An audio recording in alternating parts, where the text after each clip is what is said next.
ito, umpisahan na natin itong kay Sandro Marcos, ha? Mga kababayan. Itong kay Sandro, mga kababayan, ay patungkol ito sa kuryente, no?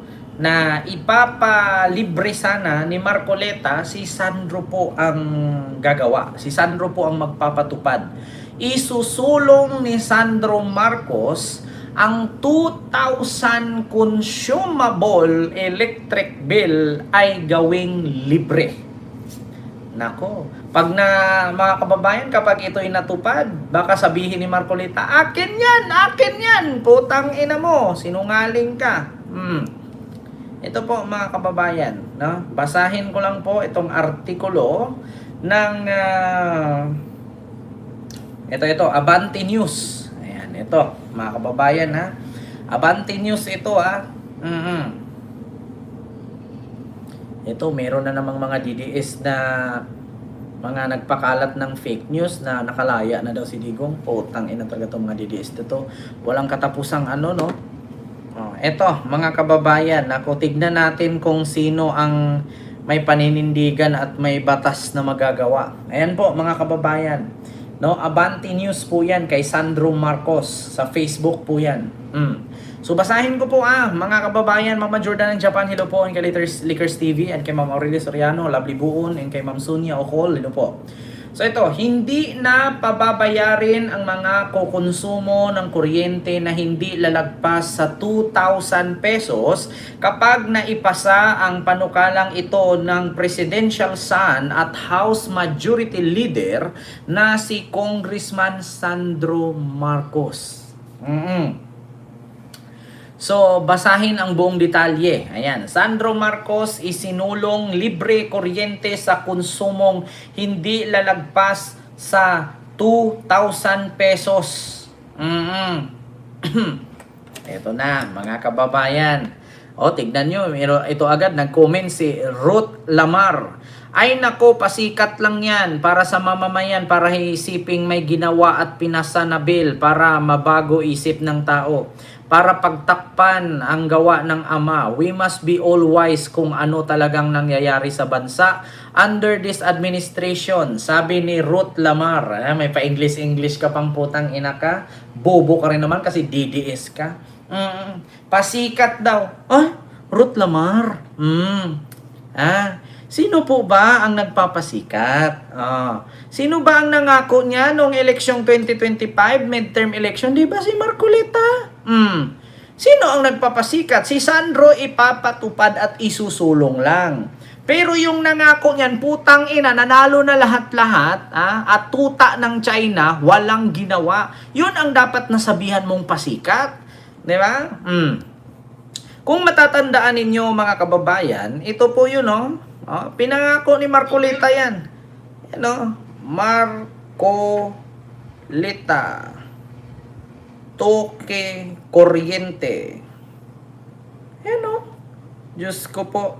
Pangako yan ng lolo mo. Lahat po ng kumukonsumo ng 2,000 pesos na kuryente pababa, ilibre na po natin. Lahat po ng kumukonsumo ng 2,000 pesos na kuryente pababa, ilibre na po natin. Lahat po ng kumukonsumo ng 2,000 pesos na kuryente pababa, ilibre na po natin.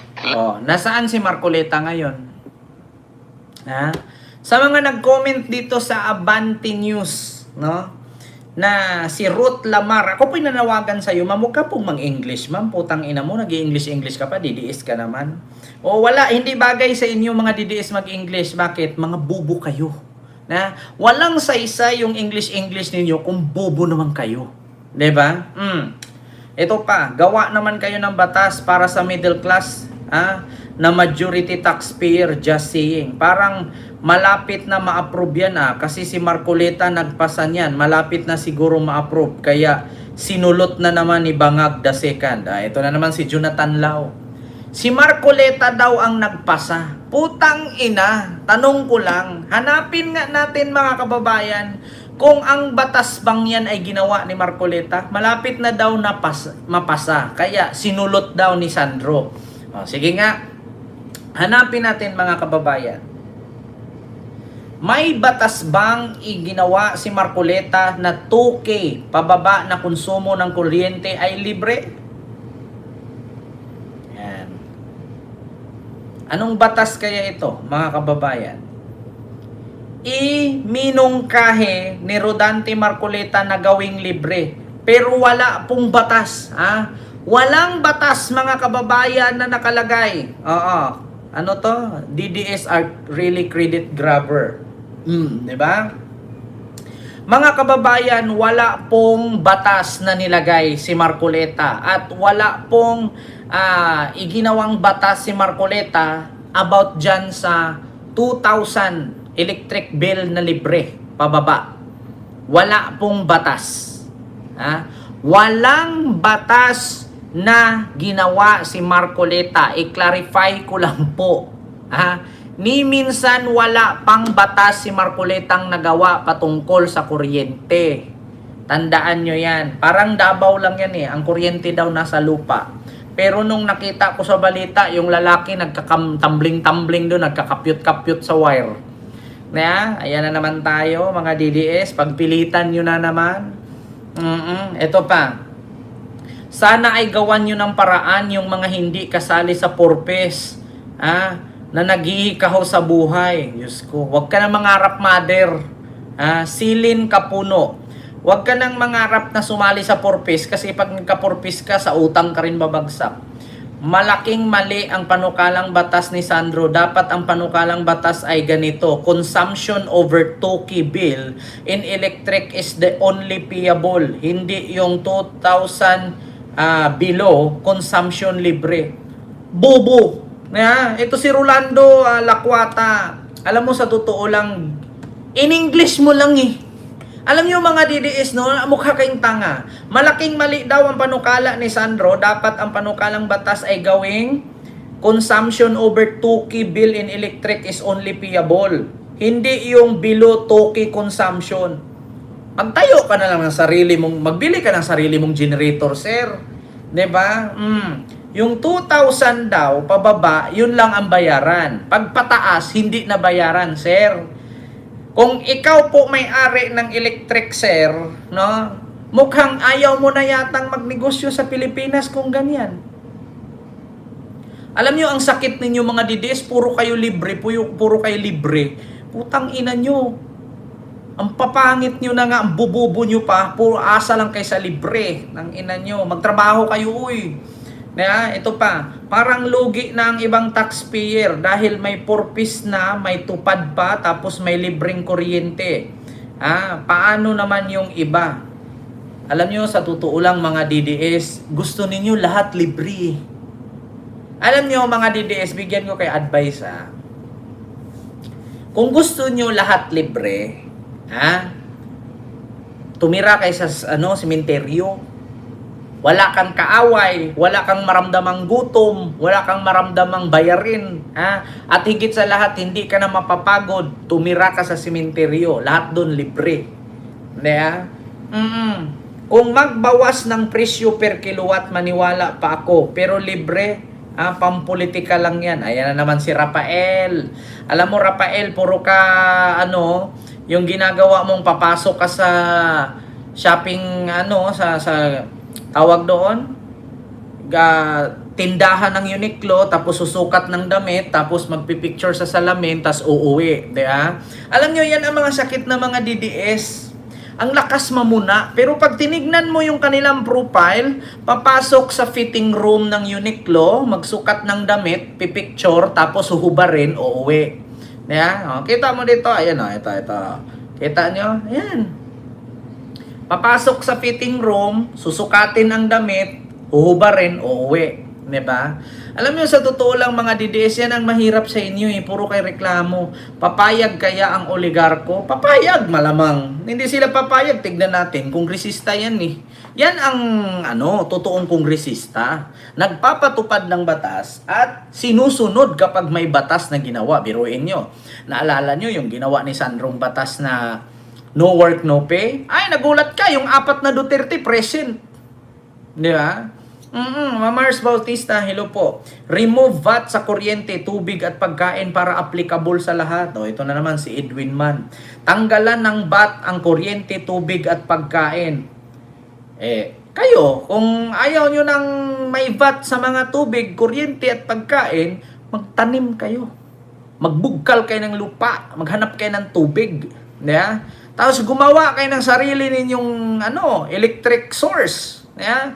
Kung gusto nyo na walang VAT. Yeah? What if pababain na lang yung konsumo ng per kilowatt para lahat makinabang? Pababain ang konsumo ng per kilowatt para lahat makinabang. Bakit dito ba sa 2,000 na kuryente na isinusulong ni Sandro Marcos, 2,000 consumable pababa, libre, hindi ba makikinabang ang lahat?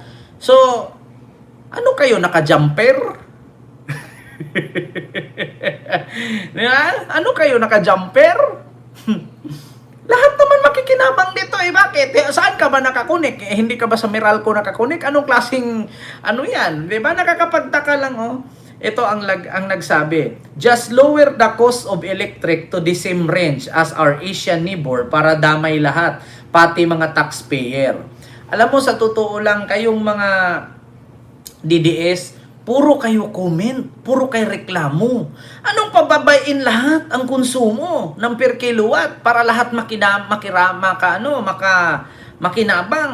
Bakit ito bang sa 2,000 na to hindi ba makinabang ang lahat? Problema mo na yan kung sobra-sobra ang gamit mo, di ba? Ang sabi lang naman kasi dyan, 2,000 pababa. Kung gumamit ka ba naman ng 5 rep, di ba?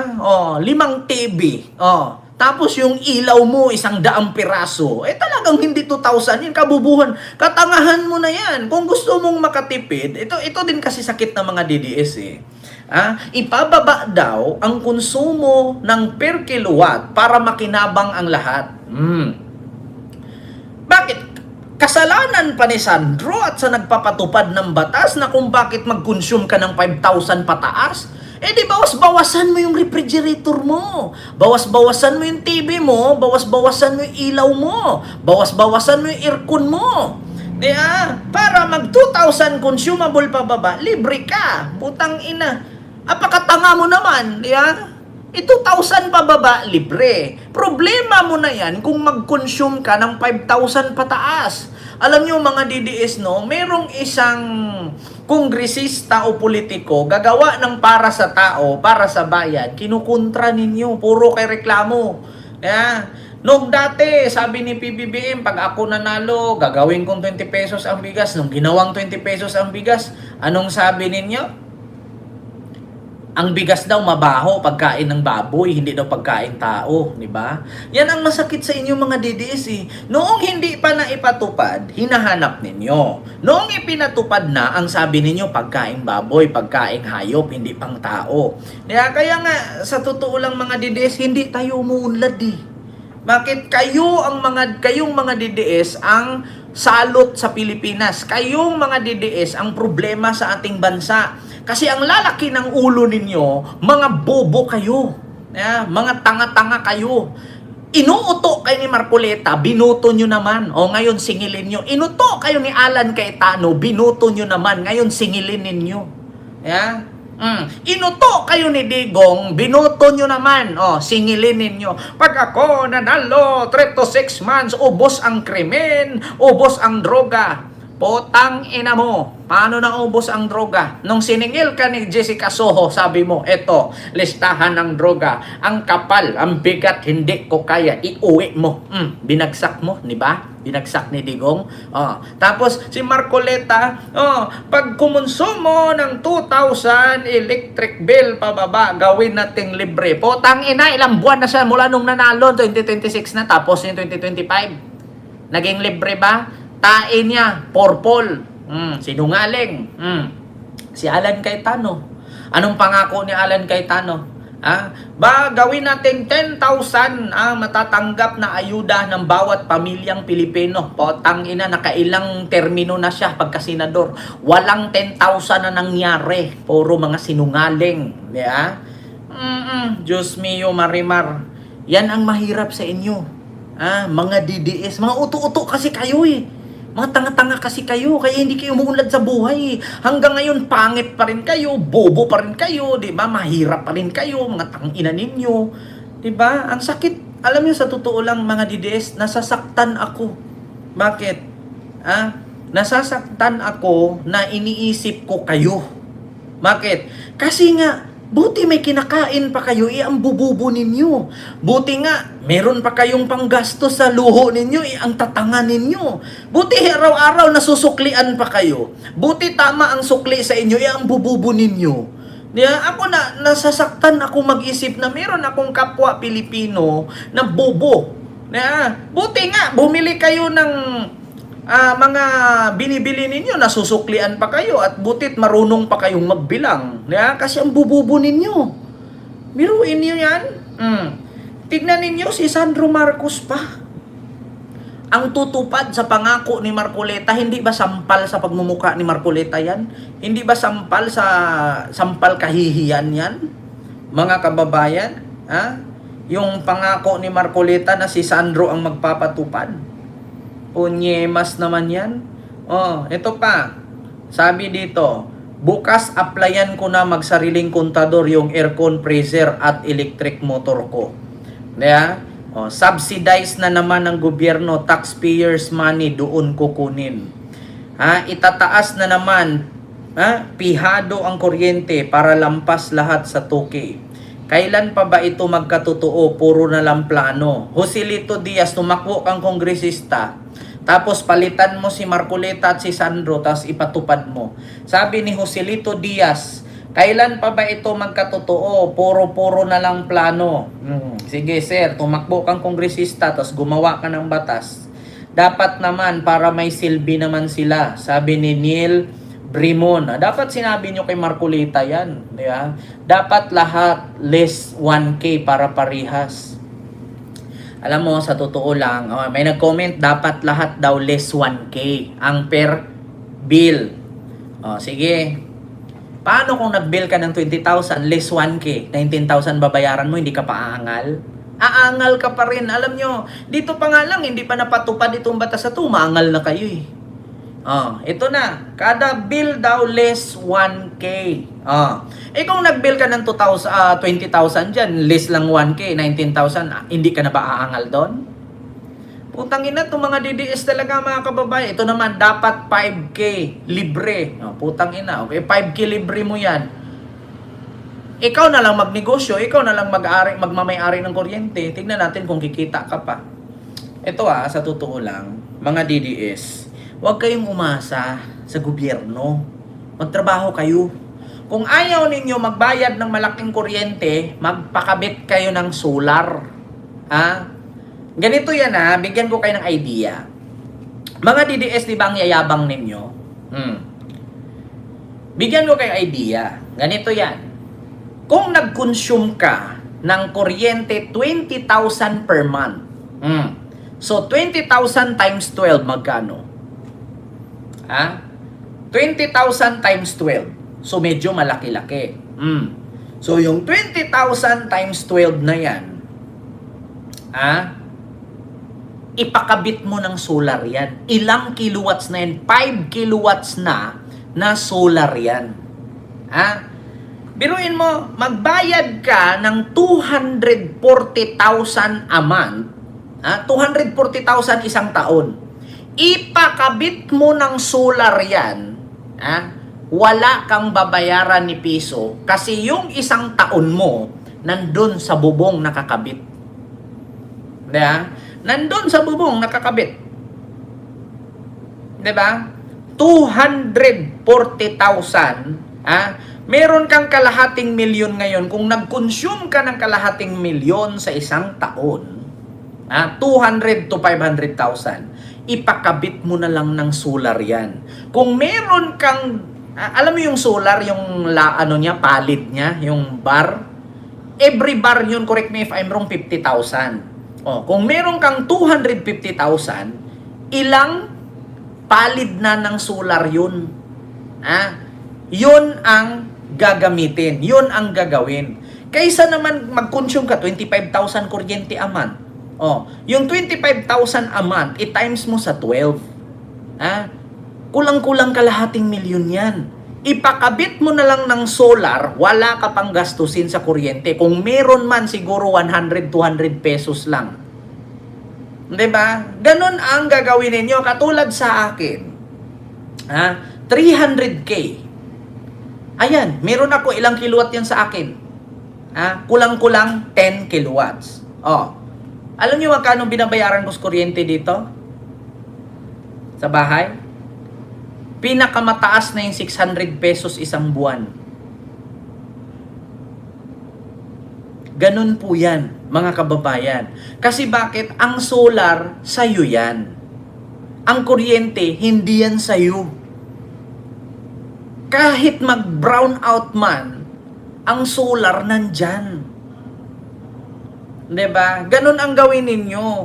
Kaya, wag nyong anuhin, wag nyong iasa sa gobyerno ang bawat kilos. Magpasular kayo. Nagawa ninyong mangutang, nagawa ninyong makabili ng mamahaling bag, mamahaling tsinelas, sapatos, tapos yung pang-solar, hindi. Nagawa nyo nga mangutang ng Toyota Vios eh. Magkano ang Toyota Vios? Magkano ang binabayaran mo pag nangutang ka kotse? Ang kotse ngayon, sabihin natin, 10,000 a month. 'Di ba? 10,000 a month kotse. Kuryente mo 10,000 din. Kulang-kulang, sabihin natin 5,000, so 15,000 na. Yung pangkain mo grocery 10,000. Magkano na? Sa grocery mo, isang buwan, isang linggo, sabihin natin isang buwan 10,000. Yung sasakyan mo 10,000, 20,000 na. Yung kuryente mo 5,000, yung tubig mo 2,000. 27,000. 'Di ba? Kung binili mo ng solar yung kuryente mo, yung 5,000 mo mawawala. Magiging 12,000 na lang. Grocery, sasakyan na utang, at tubig. 'Di ba? Nabawasan ng 5,000. Tapos ngayon, paano kung wala kang sasakyan na inutang? Edi 12,000 lang gastos mo. Grocery lang at tubig. 'Di ba? Isipin yung mabuti yan. Kaya kayong mga DDS, huwag kayong magreklamo. Huwag nyo iasa sa gobyerno lahat. Alam nyo, ang laki ng tipid ng solar, sa totoo lang. Ang solar kasi, sa totoo lang, habang buhay ka, sa'yo yan. Ang kuryente kasi, mga kababayan, parang wifi yan. Once na nakakunik yan, may connection man o wala, tuloy ang bayad mo dyan. Sa solar, wala kang babayaran. Either, nasa sayo na yan. Pinakamalaki, 300 pesos to 500. Yung 500, hindi mo kakainin yan. Yung 500, ewan ko kung kakain ka pa ng 500 kung may solar ka na. Wala. Meron man siguro 20 pesos, 30 pesos. Yun lang yung ang solar kasi, hindi siya gagana hanggat wala yung main na kuryente. So, kailangan nakakonect pa rin siya. Pero, alam ko, 80 pesos to 100 na yung pinakamalaki talaga, sa totoo lang. Sabi nila, ang solar good for 10 years lang daw. Hindi po. Hindi siya good for 10 years, ang solar. Bakit? Kasi ang mga solar na gamit ngayon, aluminum na. Hindi katulad dati na kinakalawang kasi ang gamit nila bakal. Ngayon kasi aluminum. At saka ang solar, hindi siya nasisira hanggat hindi bagyuhin. Ganon yun. Pero nakakonect pa rin siya sa kuryente, yung solar, kasi hindi naman siya gagana kung walang kuryente, kailangan meron pa rin siya. Kumbaga, parang alam niyo yung tubig na bomba, yung Poso Negro. Poso Negro, yung Poso Negro, panghigop tayo yun eh. Yung poso, yung ginaganon-ganon, di ba bubuhusan mo muna ng tubig, kakatihan mo ng tubig bago siya hihigop. Ganon ang solar. Nakakunik pa rin siya. Pero once na gumagana na yun, nakaka-imbak na siya ng kuryente mula sa araw, wala nang gamit tong kuryente mo na galing sa Meralco. Kasi dito na yung kumakain, ito, pang-on mo lang to. Kung kukonsume man siya, siguro 3 pesos sa isang linggo, 10 pesos in 1 week. Yun lang ang kakainin. Di ba ang laki ng tipid? Kasi bakit? Wala ka namang babayaran na sa'yo na yun eh. Yung binayad mo sa buong isang taon, ibayad mo na lang sa solar, at least habang buhay mo na yun. Maliban na lang kung magdagdag ka pa ng appliances, di magdagdag ka ng another palit ng solar. Kasi depende sa kilowatt yun eh. Katulad dito sa akin, pinakamalaking binabayaran ko, 500 to 800 pesos. Kailangan din ng maintenance ang solar Kent. Kailangan naman talaga, pero hindi naman siya siguro sa isang taon. Paglilinis lang. Tapos ang iwasan mo sa solar, yung makagat ng daga, yung mga wire. No? At saka, nasa sayo na yan kung paano mo pakabitan, kasi ngayon ang mga kagamitan kasi sa solar, mga kababayan, na siya nag-upgrade na. Hindi katulad kasi dati na ang gamit nila mga bakal, kinakalawang, yung mga bolt. Ngayon kasi mga stainless at aluminum na. Ang mahal sa solar ay yung battery pag imbak ka ng heat. Totoo po yun, pero depende po yun sa laki. Kasi kung kukonsume ka lang naman, 2 aircon, TV, ilaw, yun lang naman, rep. Wala, hindi ka kukuha. Depende kasi yan, bibilangin kasi yan nung mag-i-install. Halimbawa, yung aircon nyo ba, ginagamit nyo sabay sa isang araw? Kung hindi naman, bihira lang, electric fan, ang pinakagamit dito sa bahay, ang pinakagamit, refrigerator lang. At electric fan. Kasi ang aircon nagagamit ko, pag gabi na lang naman. Umaga, wala, electric fan lang, kasi sobrang lakas naman ng hangin dito, nasa bundok to eh. Ganun siya. Tsaka kung gusto mo, bukod sa solar, magbili ka ng windmill. Di ba? Maliit talaga, sa totoo lang. Huwag niyong isipin yung malaki ng gastos pag pa-install. Kasi pag pina-install mo yan, sa'yo na yan eh. Wala nang maniningil sa'yo. Sa'yo na yun. Kumbaga, investment mo yan. Diba? Para ka lang bumili ng bahay. O pag sa'yo na yan, sa'yo na yan. Ang babayaran mo yung tax na lang. At least hindi ka na magbayad ng upa. Diba? Ganun yun, mga kababayan. Ganun Nanay Minda, hello po. Ganun po yun.